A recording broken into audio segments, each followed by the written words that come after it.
এখন না শীতকাল চলে আসছে, আর এই টাইমটাতে ছাতিম ফুলের গন্ধ না রাস্তায় পুরো মমা করে। আর আমি হঠাৎ করে গাড়ি থামিয়ে সেই ছাতিম ফুল শুকতেই চলে গেছি। আর জানো তো, আমার মনে হয় আমি একমাত্র মেয়ে যার গোলাপ ফুল বাদ দিয়ে এই ছাতিম ফুল আর কাঠগোলাপ পছন্দ।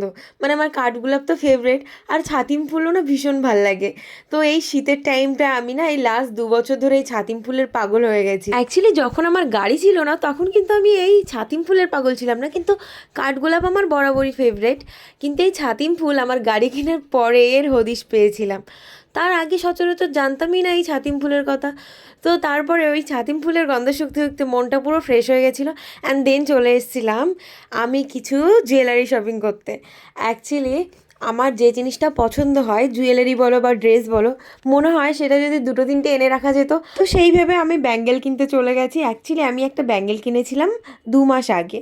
তো 2 মাস আগে কেনার পর এগুলো অ্যান্টি টার্নিশ আর একটু কস্টলি পড়ে, কিন্তু অ্যান্টি টার্নিশ ঘষা না লাগলে ঠিকঠাক থাকে।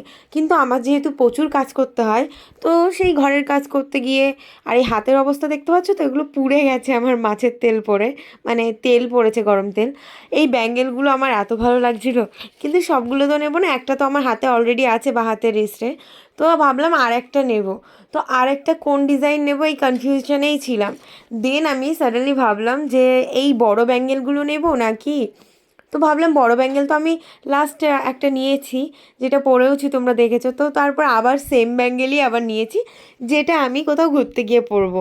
তো সেই জন্য সেটা আমি রিস্টকে রাখলাম, আর এটা আমি রেগুলার ইউজ করছি। তো ভালো লাগছে না ব্যাঙ্গেলটা? তা আমার তো ভীষণই ভালো লেগেছে। তো তোমাদের কেমন লাগলো কমেন্ট করে জানিও। টাটা।